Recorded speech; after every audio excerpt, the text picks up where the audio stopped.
Today's video, I want to go over an awesome deal on a PlayStation 4 Pro 1TB console. It is a great deal and it comes with a 1-year PlayStation Plus subscription card. I know at this point a lot of you guys are not eager to pick up a PS4 Pro given that the PlayStation 5 is going to release late next year. However, for those of you that are, we have a great deal for you. Also, there are rumblings that Alan Wake is going to be getting a remaster. I want to take a look at details on that. Shuhei Yoshida says that Sony has a 10-year vision for Dreams. That's the upcoming PS4 exclusive.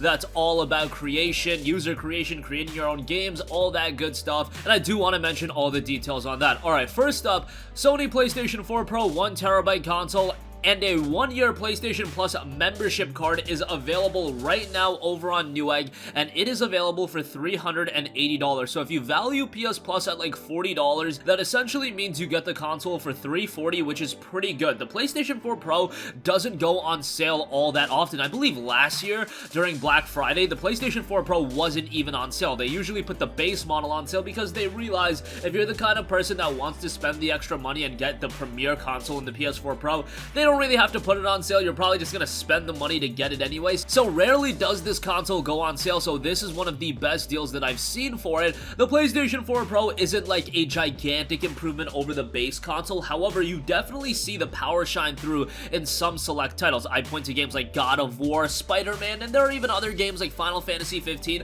where you can definitely see that the game looks better on the PlayStation 4 Pro and it is running better. In the case of games like God of War, I actually tried to run that game in particular on a base PlayStation 4, and I don't know if it was an issue with that PlayStation 4 console, but not only was the console incredibly loud, the game obviously wasn't performing as well as it does on the PlayStation 4 Pro. You can absolutely get by with the base console, and considering we are headed towards the end of this generation, you know, I probably would say save your money for a PlayStation 5, but nonetheless, wanted to mention this if for whatever reason you guys do want to upgrade, if you want to sell your current PlayStation 4, you want to get the PS4 Pro for the next year, because we still do have a year until the PlayStation 5, probably a little over a year, and that is a sizable amount of time, so I wanted to bring this deal to your guys' attention. And again, the 1-year PlayStation Plus subscription as a bonus is pretty good. They suggest that the value of a 1-year subscription is $60. However, if you follow this channel, which you should be, we regularly post deals that are available for 1-year subscriptions for like $40 or so, and that's really the price you should be paying for it. That's why I am assessing the PS4 Pro itself. Value-wise, they're pretty much selling it for like $340. Still a pretty good deal, and again, that's available on Newegg. We'll leave a link to that in the description box below. Alright, moving on from that, Alan Wake Remaster is rumored to be in development. A few months ago, news broke that Remedy finally regained the publishing rights to Alan Wake. Remember, that was originally released, I believe, back in 2010 on the Xbox 360. Shortly thereafter, it was ported to PC as well, I think a year or two later. Since then, fans have been wondering what the studio's next step for the franchise would be. Now, a new rumor points to a possible Alan Wake Remaster coming to PlayStation 4, Xbox One, and Nintendo Switch. The speculation itself comes from YouTuber DocTrey81, who recently posted a video discussing the idea of a new remaster. He also specifically points to the LinkedIn page of a staff member of the studio, Virtuous. On the page, the staff member claimed they were working on a remake of a AAA third-person action-adventure game. Obviously, Alan Wake fits all those categories. Virtuous did actually help out Remedy with a number of games, one of the most recent being Quantum Break for Xbox One and PC,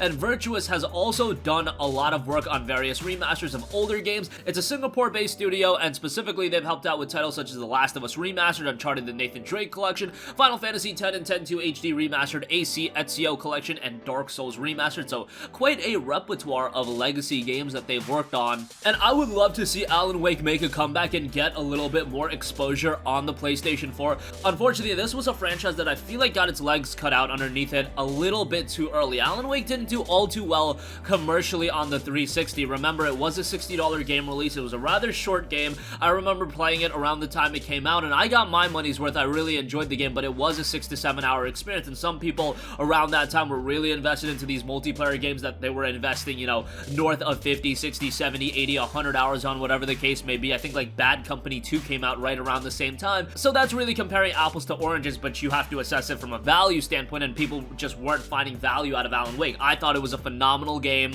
And to see it re-released on the PlayStation 4, hell, throw in the DLC, throw in Alan Wake American Nightmare, all of that together, and say release that for $40, that would be an awesome purchase. Alan Wake did get a follow-up title in American Nightmare, however, that was a $15 downloadable, might have been $20, my memory is a little bit foggy, that was years ago, forgive me on that, but that game was a little bit shorter, it was a downloadable game, and it wasn't that substantial sequel that we really wanted out of Alan Wake. Who knows, I'm not saying a remaster would ignite all interest in the franchise, but there's a large portion of people that have played games like Control now on the PlayStation 4, and they would love to go back and check out Remedy's other titles, and Alan Wake is one of those games that I feel like has developed a little bit of a cult following. Well, why not take that to overdrive by releasing it on a bunch of other platforms, on the Nintendo Switch as well? That would be really great, and the Switch could definitely run a game like Alan Wake, especially at this point, it being an older game. I mean, hell, they're putting The Witcher 3 on the Nintendo Switch, they're putting Assassin's Creed 4 on the Nintendo Switch. The Switch can do a lot of stuff, but on the PlayStation 4, it would look really good, and it is a visually pleasing game, and a game that holds up rather well from a graphics department as well. Again, given that PlayStation gamers are becoming more familiar with Remedy, and now we know that Remedy is going to be releasing their games multi-platform, I'd love to see Alan Wake make its way over to the PlayStation 4 as well. We'll keep you guys posted on that, but I could see that very well happening.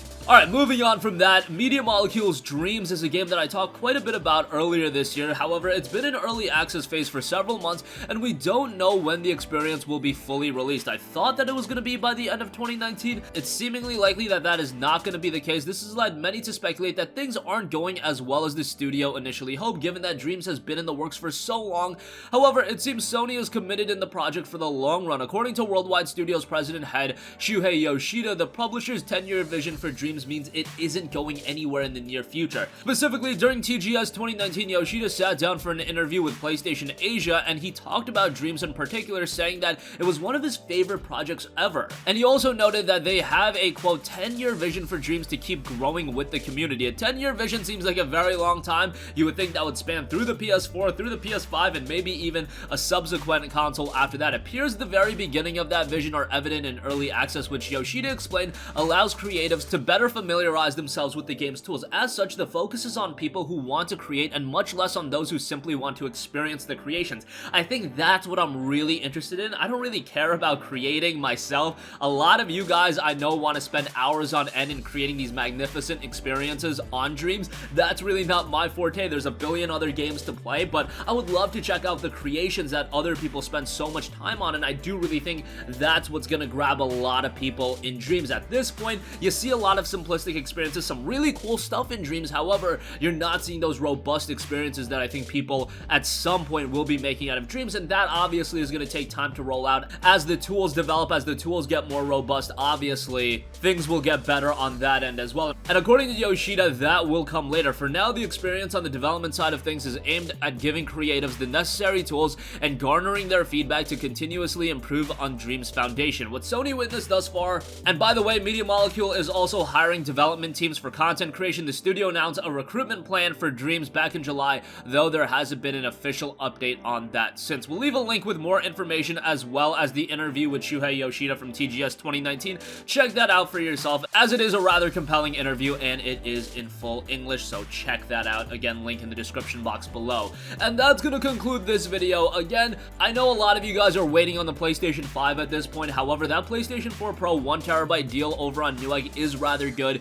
You get the console that doesn't go on sale all too often. It's already discounted to $380, which is south of its $400 regular price point, and you get a 1-year PlayStation Plus subscription card, which is pretty good. Now, I do expect that at the very least with one of these upcoming PS4 exclusives, whether it be a Ghost of Tsushima, Last of Us Part 2, there is going to be a PlayStation 4 Pro bundle. We saw that with Spider-Man, but we haven't seen it since. I don't believe they've announced anything for Death Stranding, and if it's not happening with Death Stranding, I imagine The Last of Us Part 2 makes as logical sense as you can get. Maybe even get a cool design with that. Who knows on that? Alan Wake, a remaster on that is rumored to be in development. Give me Alan Wake, give me American Nightmare, give me all the DLC in one package for $40, and I think that'll sell really, really well and get people reinvested into Alan Wake as an IP and realize that there is something special there, because I think from a gameplay standpoint, a storytelling standpoint, a narrative standpoint, it was a really strong game. Just, you know, $60 for a 7-hour game was a little bit of a hard sell, but it was a really good game. And Shuhei Yoshida is saying that Sony has a 10-year vision plan for Dreams. It's not going anywhere anytime soon. Still in early access, but it's making a ton of progress, and Media Molecule as well as Sony are going to stay incredibly committed to that. That's gonna conclude this video. Do sound off with all of your thoughts in the comment section down below. Thank you for watching, and goodbye.